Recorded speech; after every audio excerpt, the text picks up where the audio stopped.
The Birth of New Jazz was a piece written as a final assignment for my first year writing seminar course, Music, Identity, and Diversity. The class discussed multiculturalism and intersections with musical expression in America with cultural determinants such as race, gender, ethnicity, and language. Though we never actually covered any readings specifically on jazz, my background as a jazz musician allowed me to explore an avenue of significant history and musical development. It's important as a musician to understand a composition beyond its sonic components. With any creative art, inspiration is not random.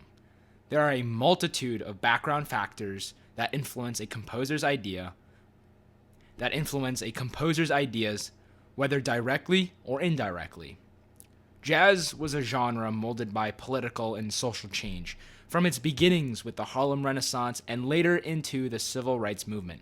The first jazz records I listened to, which I analyzed in my paper, were in fact born from the activism in the late 1950s. In addition to learning about the records So What, Time Out, and Mingus my research involved diving into the history of jazz, covering the genre through its evolution in the swing era and post-war bebop.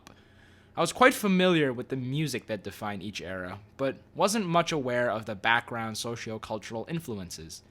Developing a stronger knowledge of jazz's background was crucial in understanding the new era of jazz that would become the main point of my paper. One thing that I was pleasantly surprised about was how efficiently I could write about a topic that I found both familiar and interesting. In hindsight, this was probably one of the biggest advantages I had in having this as my final assignment, as the topic was pretty much open choice. Given the nature of our freedom, however, I would have liked to perhaps narrow down the number of records to 2 instead of 3. I only had 2 pages to discuss each album, in which I covered both sonic and historical elements. If I had cut one record, I could have further expanded the detail analysis in the other 2.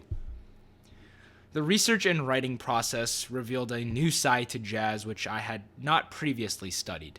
Learning about the history and deeper significance added another dimension to the expressiveness of melody and improvisation heard on these recordings.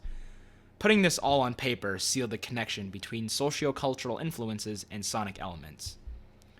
What I covered in my paper only touched on a small portion of a deep and rich genre of music. The fight for civil rights was certainly not limited to these 3 albums or the decade itself.